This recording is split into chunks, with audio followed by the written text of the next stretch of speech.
In 2025, President Donald Trump has re-emerged with a bold new trade doctrine, one that uses tariffs not just as a shield, but as a geopolitical weapon.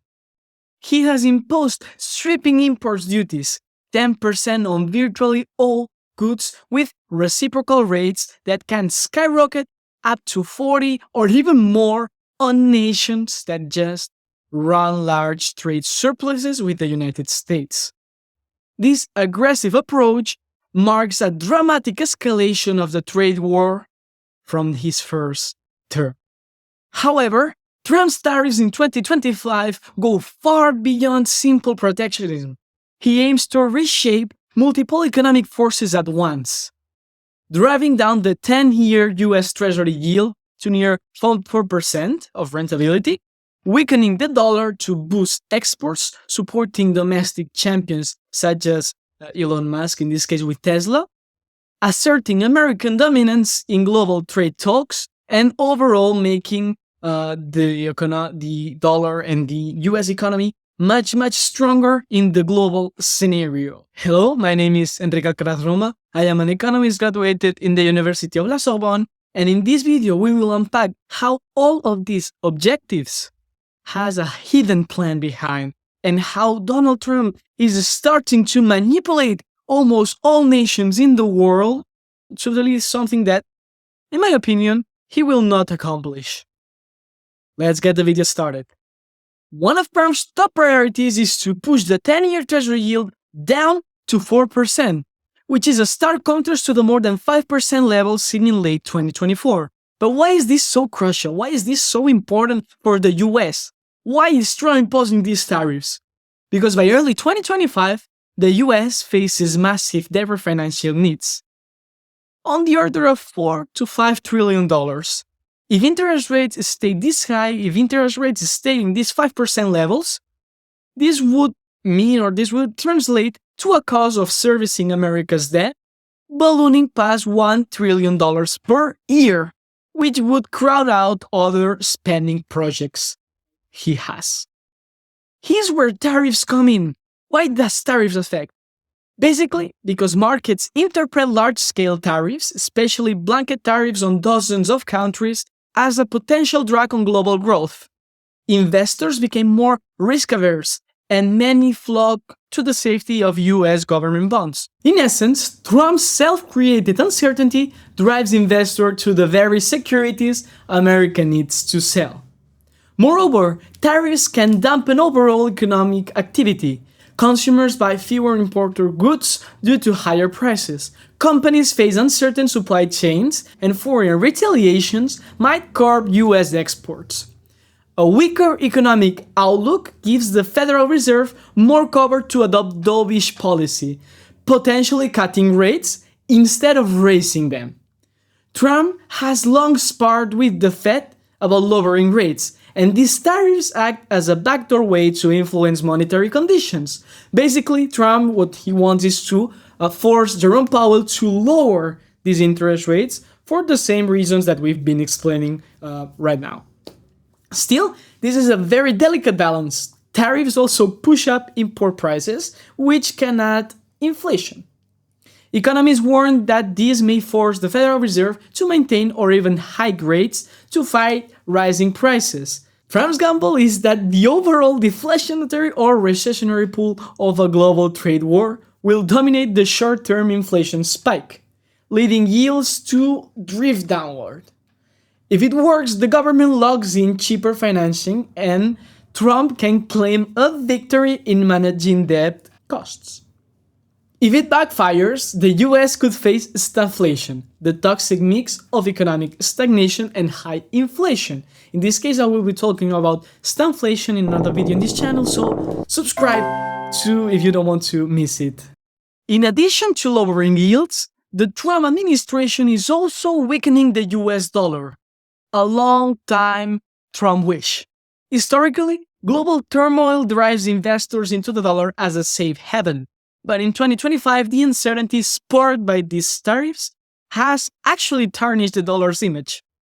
Here you got the chart of the dollar against the euro, or the dollar in general against other currencies. You see this fall of the dollar. Instead, capital has flowed to these alternative safe havens like gold, the Japanese yen, the Swiss franc, even the euro. Look at the euro dollar again. This chart is clearly demonstrating that the dollars are getting transformed into euros. As a result, the dollar index is down around 4% year to date, which is the worst start in nearly a decade. But why does Trump want a weaker dollar? Why is this good for the American economy? Well, a weaker dollar directly supports Trump's mercantilistic goals.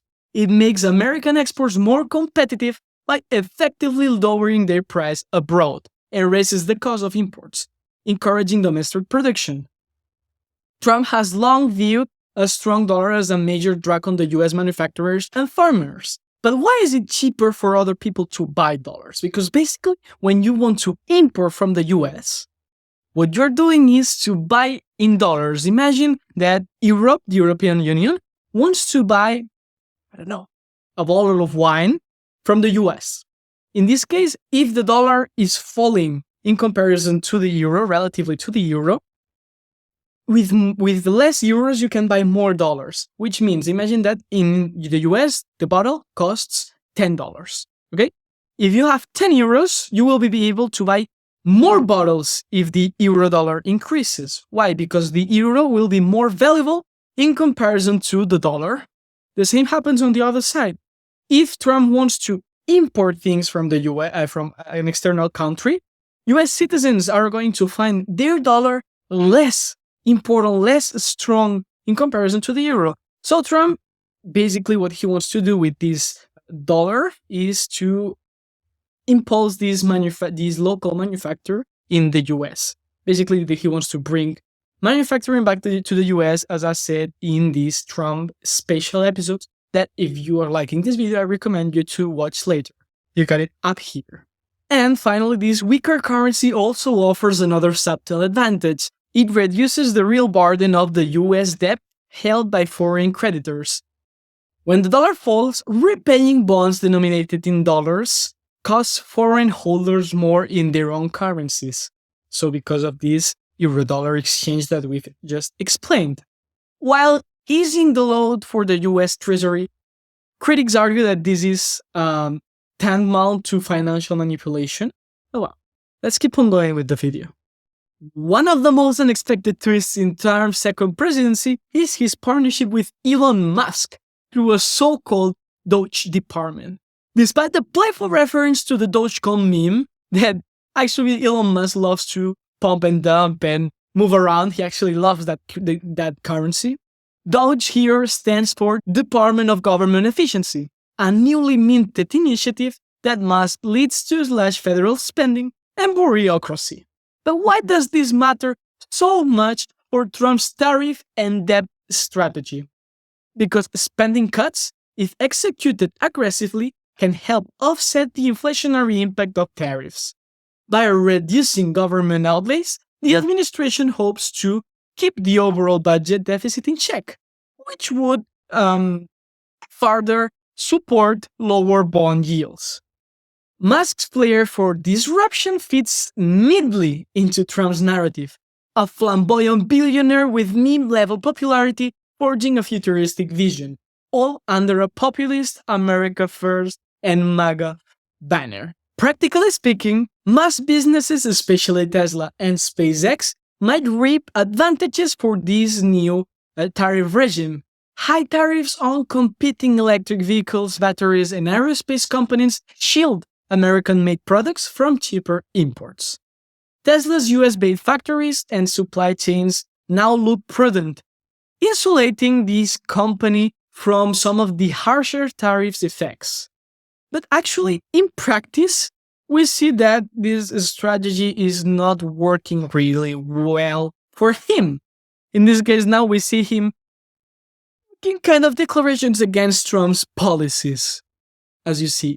I'm hopeful, for example, with the tariffs, that at the end of the day, I hope it is agreed that both Europe and the United States should move, ideally, in my view, to a zero tariff situation, effectively creating a free trade zone between Europe and North America. And that would be that's what I hope occurs. But Musk is no stranger to controversy, though. Observers question whether he wields undue influence to shape policies that benefit his companies, such as favoring domestic aerospace suppliers at the expense of foreign competitors. Also, with Tesla, we see other enterprises like BYD in China that are much competitive, lower prices, and even higher efficiency or higher, better cars in general. They are doing a great job in BYD, and I will be talking about these kind of enterprises to possible investments in the future. I will be releasing very soon a video on that. But let's keep on going because in this video, I don't want it to be that much long. Let's pass to the third point. That is global dominance. At the heart of Trump's strategy is a desire to reshape global trade in America's favor, casting aside the multilateralism of past decades. The US is still the world's largest consumer market, an asset Trump intends to leverage. His logic is straightforward. Other countries cannot afford to lose access to the American consumers by imposing severe tariffs starting at 10% on basically everything and climbing as high as 30, 40%, even 90%, I think that I saw in Trump's famous table for specific nations. Trump actually aims to bring trading partners to their knees, forcing them to negotiate bilateral deals that serve, in this case, the US interests. It's a high-stakes game of chicken. Yeah, game of chicken. Trump signals that unless countries accept his terms, perhaps on purchasing more US goods, limiting their own export subsidies or even relocating factories to the US, as we see with examples of Rolls-Royce that was actually thinking of moving part of their production to the US. Others, notably China, have retaliated with matching or even higher tariffs on US goods, fueling a renewed trade war that threatens to slow global growth. In this case, the European Union is also thinking of imposing this kind of tariffs. If key sectors like electronics or rare earth minerals are dominated by a strategic rival, the US economy could be held hostage in crisis. Yet, critics warn that this strategy might trigger a wave of retaliatory measures. If multiple countries actually unite against the US, the result could be a worldwide trade war, reminiscent of the 1930s with the risk of stagflation, high prices, and stunned growth. Again, if you want to know more about stagflation, I encourage you to subscribe as I will be explaining this in another video. So yeah, hit the subscribe button down there. Oh well, Trump keeps being confident that America's economy might or even can outlast by basically any problem or any danger in this case. I don't know. We'll see that in time. Time will tell us everything we need to know to judge them. So, what is the scorecard so far in 2025? There are some clear wins for the Trump administration. First, bond yields. As we've talked about, the 10-year Treasury yield has indeed edged closer, even under this 4% target that Trump and his Treasury delegate wanted. For a government, in this case, facilitating or making it easier to pay off this $1 trillion debt that they had to pay. They are reducing this by a lot. Second, dollar depreciation. Look at the charts. The greenback's decline is boosting America's export and improving corporate earnings for multinationals. This helps reduce the US trade deficit, which was one of the Trump's central gripes, also in order to reduce debt or deficit in general. 3. Defensive reshoring. Some multinational firms have already announced expansions or relocation of facilities to these US DOGE tariffs, suggesting that the policy is impacting global supply chains. Basically, it's kind of working right now in this short term. We'll see later in the long term. For example, what I just said, Rolls-Royce is moving some of their factories to the US in order to produce for American citizens. Maybe other enterprises will do the same. I don't know. And 4, observers worry that these tariffs could undermine the dollar's role as the global reserve currency if enough countries seek alternatives to the US-dominated financial systems. Trump's strategy, though beneficial in certain aspects, risks eroding trust in America's consistency as a trade partner, as an ally, and as a global superpower. We see new alliances like the BRICS that are surging and forming, and I don't think that this disruption, this trade war between America and their allies, the US and their allies, is going to make this situation better in any way. Meanwhile, the Musk-led DOGE department is trying to rein in federal spending, hoping to counteract any inflation from tariffs by shrinking deficits. If successful, it might reduce upward pressure on interest rates. However, people and Social Security are very... You will see that in the future, and I believe this is not an opinion, this is a fact. That poor people will be more poor or poorer. I don't like this part of the plan, but we'll see how this finally ends up being like.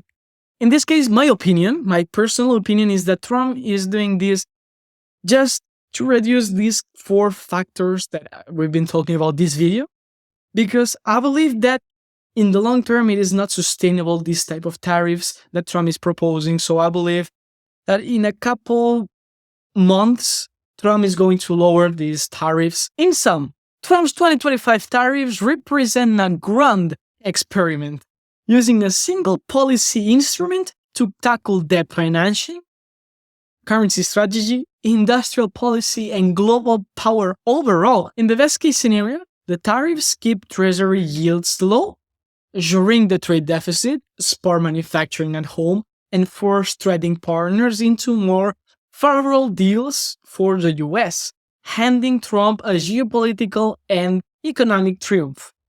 In the worst case, we could see a damaging cycle of retaliation, higher inflation, capital flight from the dollar, and a fracturing of the rules-based trade order that the World Trade Organization establishes. But well, for now, the 10-year yield hovers and has reduced to less than 4%.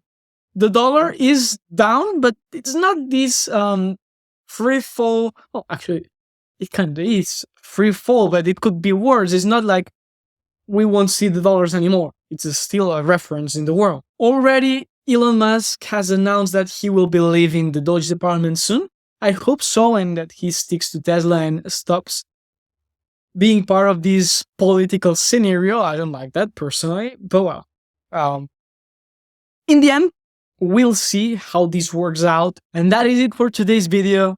I hope you enjoyed this other point of view and what I think that Trump is trying to do with these high tariffs and this commercial war.